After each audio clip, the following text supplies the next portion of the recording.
Hey there, Ernie Svensson. I just want to take a quick second and talk to you about the importance of using systems to make your law practice run more smoothly and to avoid catastrophe. So the thing about systems is we all kind of know that we're supposed to be using them, that we're supposed to be methodical, that we should have checklists for things, both for ourselves and to help other people that work with us. We kind of know this, but we just don't follow through and create the kind of systems that we really need.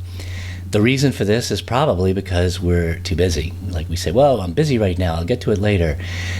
The fact of the matter is you're just going to have to carve out time to create these systems, because if you don't, then you're always going to be at peril of having chaos. Your firm is not going to run as smoothly as it could. It's one of those things where you have to take the one step backwards to create the system in order to be able to take several steps forward, because the system allows you to do that. So I used to think that all these big companies that I worked for when I first started practicing law and doing commercial litigation, that they were all very systematic and everything was dialed in. And for the most part it was, but since we did litigation, that's when we would discover what wasn't dialed in. And you'd be surprised. Like, for example, one of the things I encountered more than once, like several times, was folks who had entered into a sophisticated contract agreement, really important contract, which then was in dispute, so now there's litigation about it. And we start gathering the documents and we discover that we can't find a copy of the contract signed by both parties. We'd be able to find a copy signed by our side, but then not the other side. And of course, if the other side is disputing the contract, they'd say, oh, well, maybe we never signed the contract, right? So now all of a sudden they have this wonderful ammunition that makes the case harder to win and certainly more expensive to litigate because this contract hadn't been signed. The first time it happened, I thought, well, that's unusual. I'll never see this again. But it happened again and again. Why? Because these companies didn't have good systems for ensuring that those contracts were signed. They kind of dealt with it in a haphazard way and had that assumption that, well, of course, the contract was signed and we'll have a copy of it somewhere. You have to create the systems and then monitor to make sure that the systems are actually being used. That's just the reality of having systems. And if you're not willing to do that, you're going to probably encounter a lot of frustration and chaos, right? But if you do this, then everything's going to work a lot more smoothly. And I've told this story before, but the federal judge that I went to work for when I got out of law school, he had systems for everything.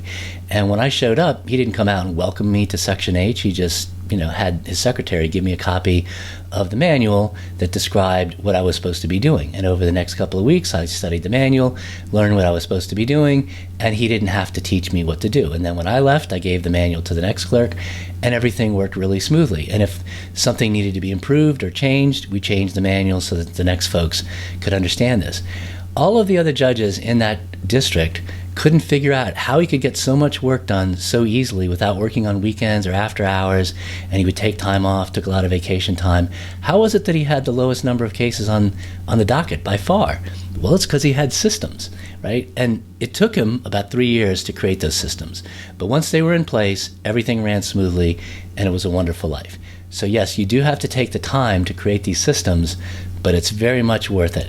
So that's what I want to encourage you to do, is sit down and think about this. Now, one of the things you can do to kind of get your head around this is read some key books. One of the books I recommend is a book by a fellow named John Fisher. He's an attorney in New York.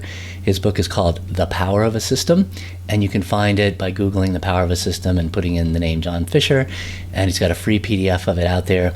You can also get a copy of a book called The Checklist Manifesto by a surgeon named Atul Gawande. He's also a New York Times author or New Yorker author. And those books kind of will help you start to see how is the process of creating these systems going to take place, because I think that's another thing that lawyers have trouble with. They can't wrap their heads around, like, yeah, I need systems, but how would I create them? So with those two books, those will get you started. Now, I have some other great tips. They're all in my ultimate guide for solo and small firm lawyers, the Ultimate Lawyer Toolkit, which you can get by going to my website, Ernie the Attorney. Just Google Ernie the Attorney and you can find it. You can click on the link at the top of the page and download that free guide. It's a 10-page guide, and they have links in there to John Fisher's book and some other things in there. So I hope that helps you. I look forward to helping you in the next video. I'll be doing a series of these, and I wish you the best for you and your law practice. All right, take care.